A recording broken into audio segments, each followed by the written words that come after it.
I do enjoy looking back to see if when I do the 3, 2, 1, go countdown, which part ends up on our live. Good morning, Sean. Good morning, Jamaica. How you doing this morning? I'm good on this Focus Friday live, Friday, July 5th, right? It's July 5th, The day after July 4th. day after July 4th. Good morning, everyone. Good morning. Good morning. Y'all enjoyed them fireworks last night? Some I did good not. food and family? I did not enjoy the fireworks. No? No, because Roman couldn't go to sleep. So I was not a fan last night. Oh, okay. But also it's ironic, and we had shared that post on our page, that it's ironic that we shoot fireworks in this faux type of, yeah. I won't go down a rabbit hole today, but No, I see you. Yeah, I see you. I know where yeah. you're coming from. I'm over it a little bit today, as my phone is doing all kinds of fun things. But we are going to talk about quite a bit today. Of course, we're going to have a very short, brief, quick community calendar, a couple things this weekend, and then talking about the local impact of some Supreme Court cases regarding homelessness, whether or not we need to worry about what experts have to think, and presidential immunity. Kingship. What? We just had the 4th of July when they said they didn't want a king anymore. No king, la la la la la. Sorry, Lion King. Oh, okay. Yeah. Well, let's have that discussion. Yes, we will have that discussion, but let's go ahead and jump into the quick calendar. Today at 5 o'clock, Saratoga BLM is going to be up at High Rock Park in Saratoga for its inaugural Emancipation Day Freedom Fest, vendors, music, fun. It starts at 5 o'clock today. And then this Sunday, JVP of Albany is going to be at Academy Park, which is right across from City Hall in Albany, for Chalk for Freedom in Albany. And look at me, I didn't write down what time that one starts. So stay tuned. Yeah, stay tuned. Or just go check out our social media pages, because we do like to share the events that others are doing on our Facebook, on our Instagram. Sometimes we shoot them out by email. So be sure to click the link if you're not already on our email list. Absolutely. And please do that. And you've got something, a little bit of celebration. Just wanted a special shout out to our brother Angelo Maddox, owner of Fresh and Fly, part of Cap City Runners, completed his 159-mile challenge in honor of the 159th Juneteenth, 159 years since Juneteenth. Special shout out to him and his whole crew. Health is wealth. And the discipline of history, like understanding what the history means, and then like finding your way to be a part of it and honoring that history is extremely important, as we always know. And with Black August coming up pretty soon, I think it makes a whole lot of sense. So special shout out to Angelo and his team. We got some of his stuff up here. Yeah, some Angelo Maddox hats. Yeah. So major shout out to him and all those folks that did that. 159 miles they ran. Yes. Throughout the capital region. Yeah, in the month of June, throughout the capital region. He just hit up Troy the other day, said he didn't get a chance to make it a part of the 159 miles, but he made sure he got out there anyway and ran and stopped at some local businesses, which is really cool. I like how he did that, especially when he came out to Schenectady. Shout out a lot of local organizations and businesses here. It's something that we talked about years ago, about connecting the capital region in a way, and Angelo Maddox is doing it in that way at least. So great job, my brother. And if you are a runner or a walker, because he mentioned, you don't have to run.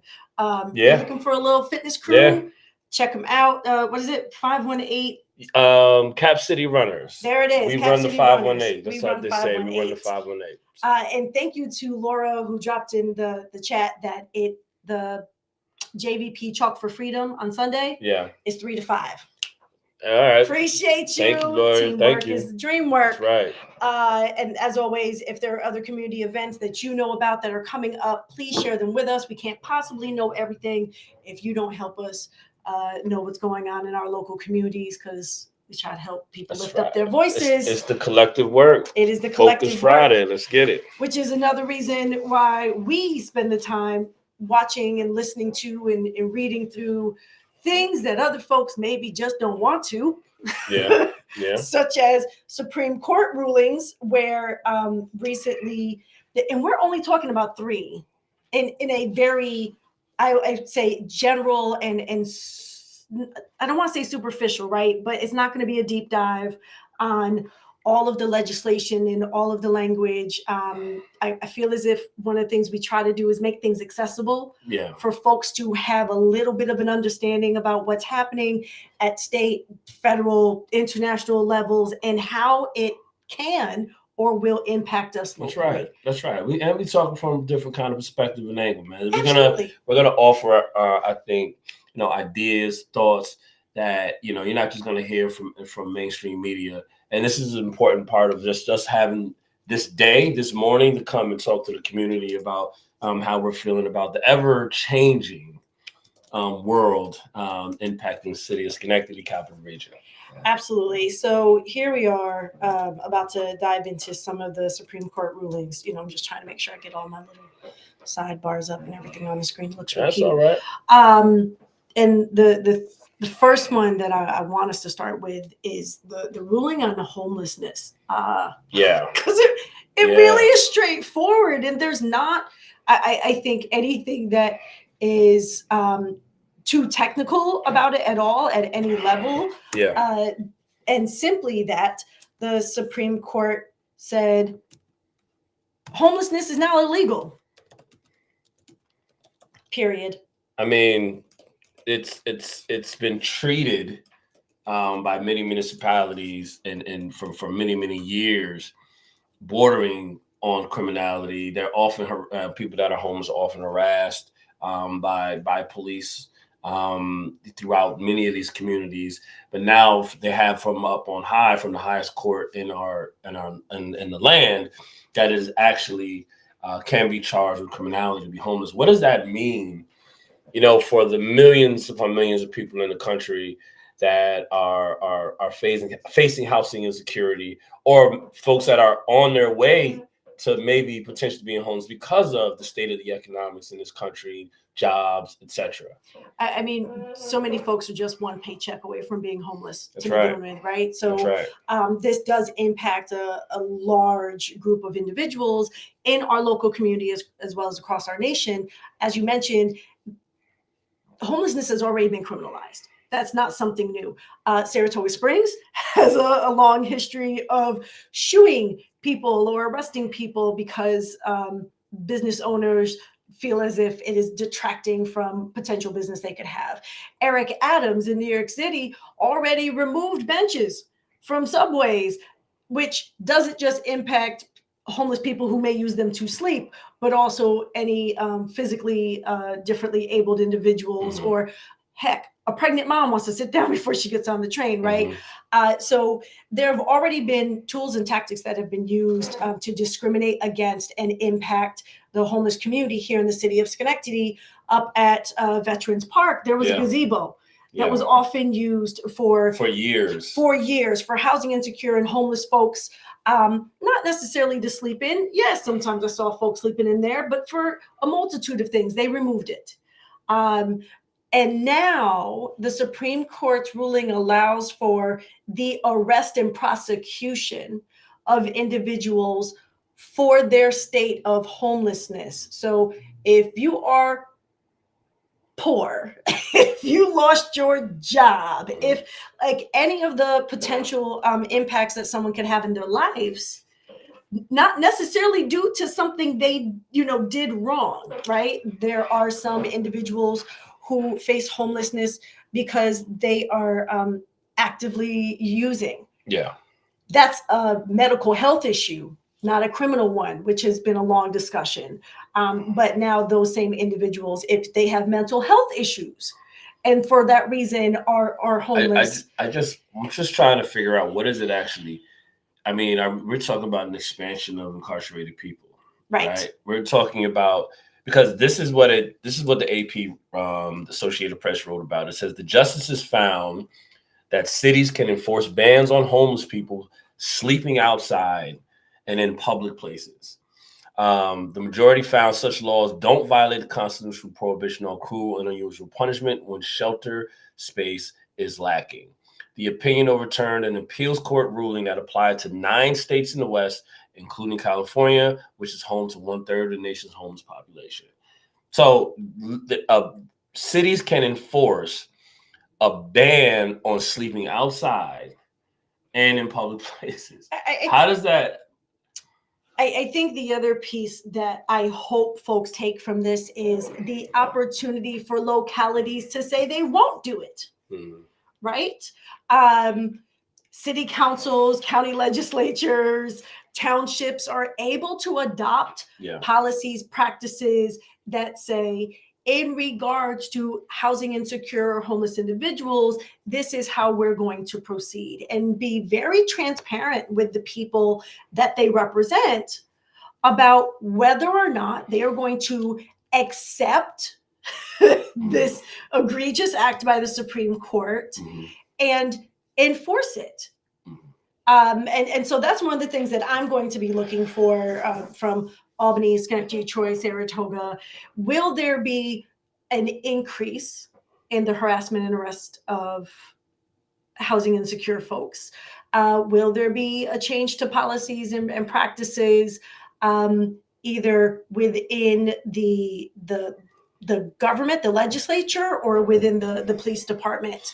And expecting that we're going to hear from individuals their experiences in certain places or what they're witnessing. So please do share. It's going to be interesting to see how this plays out in these localities. I have a sense that it's not going to play out well, especially when you already see what has happened before this ruling, as it concerns individuals who don't have a home, who are sleeping outside. And the other thing is like, you're asking who to enforce this? The police, right? Correct. Who I've heard arguments for years now about how they don't have the capacity to deal with the things they're dealing with now, to now go and arrest and find and arrest homeless people who are homeless. Like, how is it going to be enforced? It'll be interesting to see how it plays out. But we know the answer. What do we know? More police? Yes, it means an increase to police budgets. Like, it's another reason to add to the ever stifling, drain on our community investments from policing.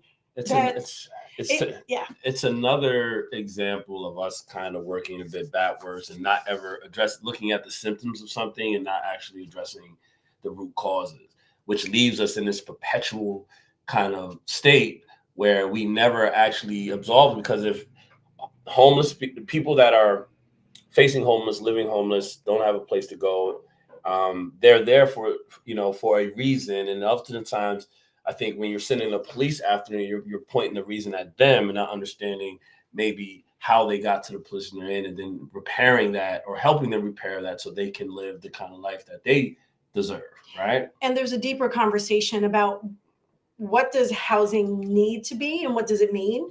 Because there are individuals that are living in tents outside that want to. Yeah, that's true. They're not asking that's true to be in an apartment building or to be in Bethesda House here in Schenectady, some type of shelter, for a host of reasons.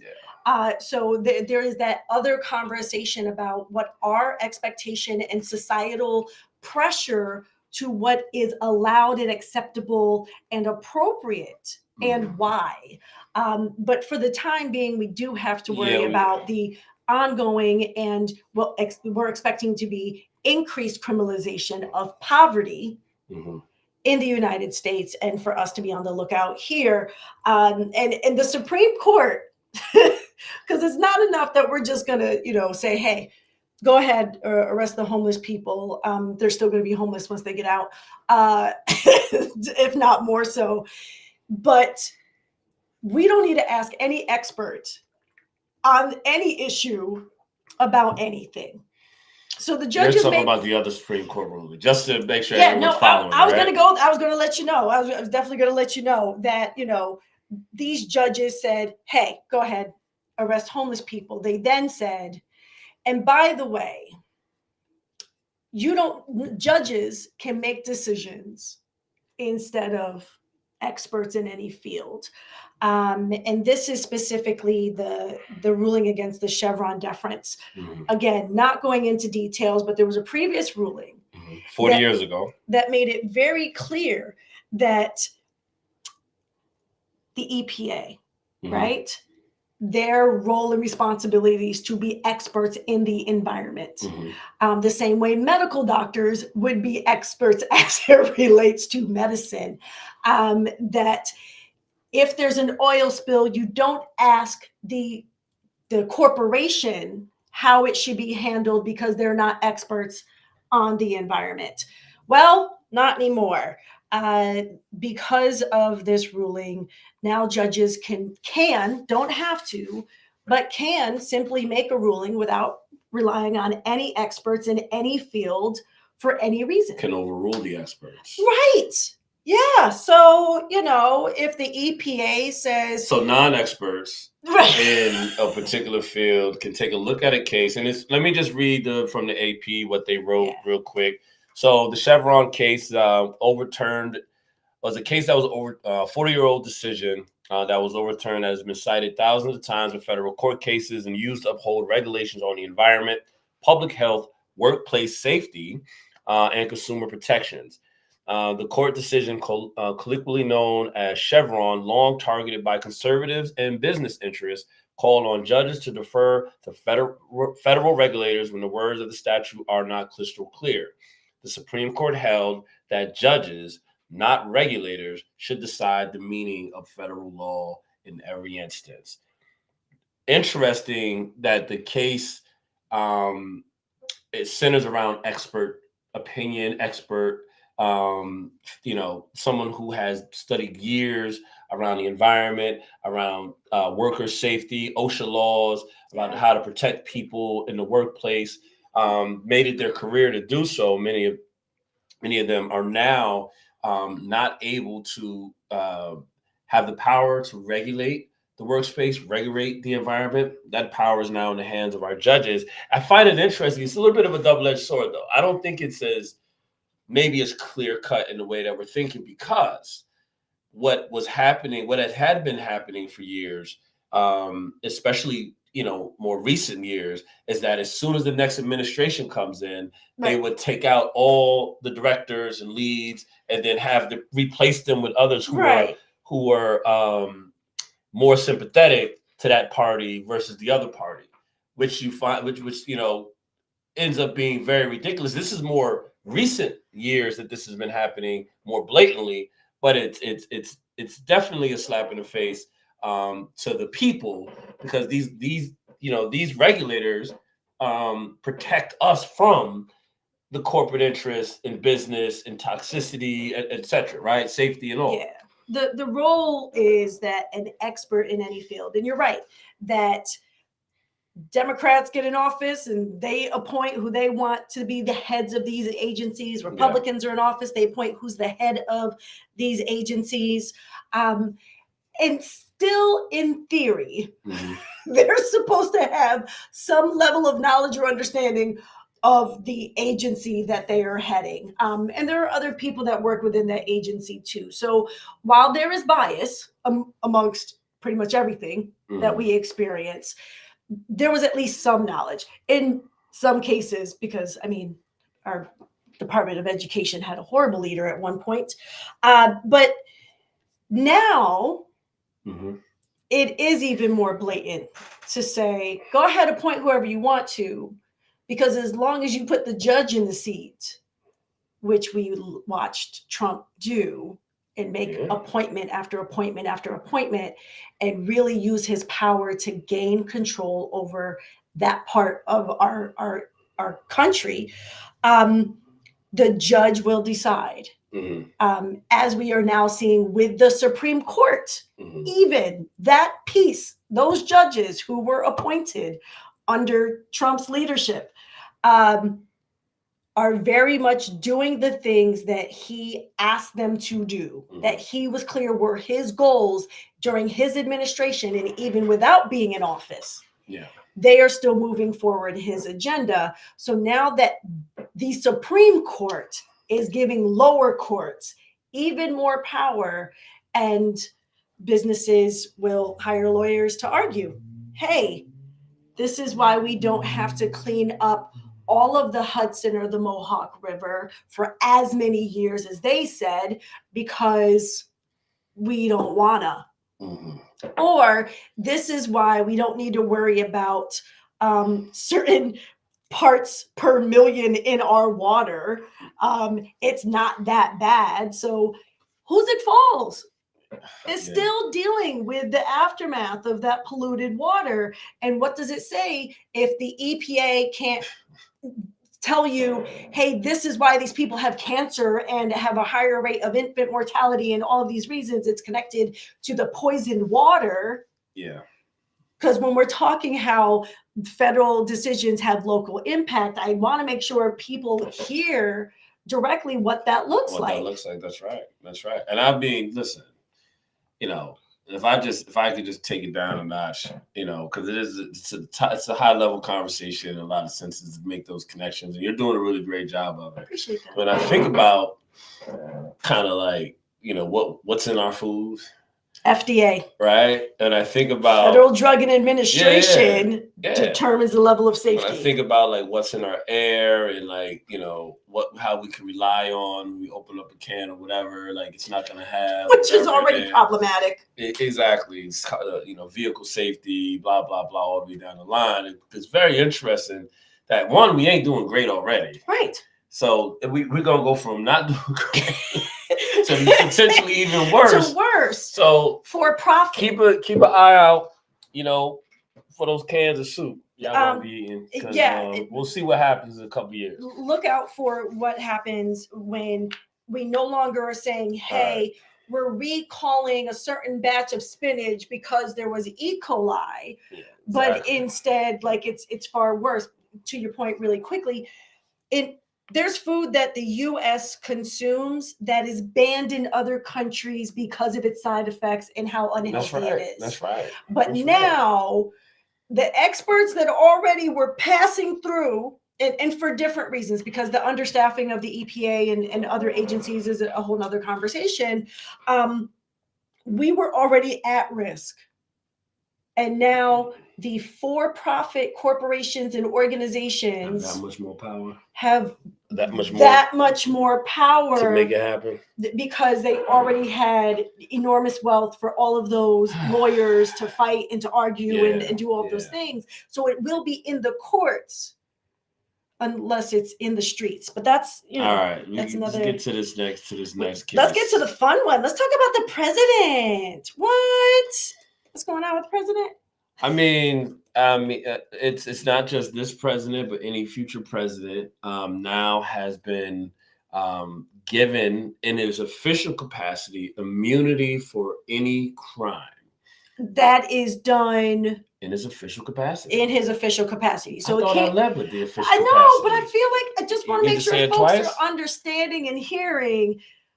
It's supposed to be, and we say supposed to be because, and we'll talk about it already exists, but it's supposed to be that if a president does something as, president that others see as a crime, you can't say it's a crime. I was doing it in my official capacity. If the president does something outside of their official capacity, then they still, in theory, would be able to be, charged with and go through the judicial process. In the unofficial capacity? That's I mean, I think the part is how do you separate out what's official capacity and not official capacity? And that's what's going to happen right now with Trump. In the lower court that Trump is facing those charges concerning the insurrection of January 6, 2020. That's right. Might have been his official capacity. It is for the first time in this history of this country that there's been some judgment made by the Supreme Court or anyone else that a president actually is above the law in his official capacity, which is it's very interesting to see it because he says, to hear them say that. And I think that many on the left, many in the middle, many wherever are just like, wait a minute. So he do anything he want and he can do anything he want and not face any criminal charges. I think Trump is very happy about this ruling. one of the commentators on one of the shows I was watching was like the Trump's attorneys had asked for 100% immunity, whatever, and the courts gave him 105. When it comes to like, they gave them way more than what they were even asking for as it concerns Trump's case. Yeah. And like people were shocked that the court even took up the case. Of course, if he's just because he's a president doesn't mean he's above the law. He can be charged with something. And the court came back and was like, well, no, actually, he can't be charged in his official capacity.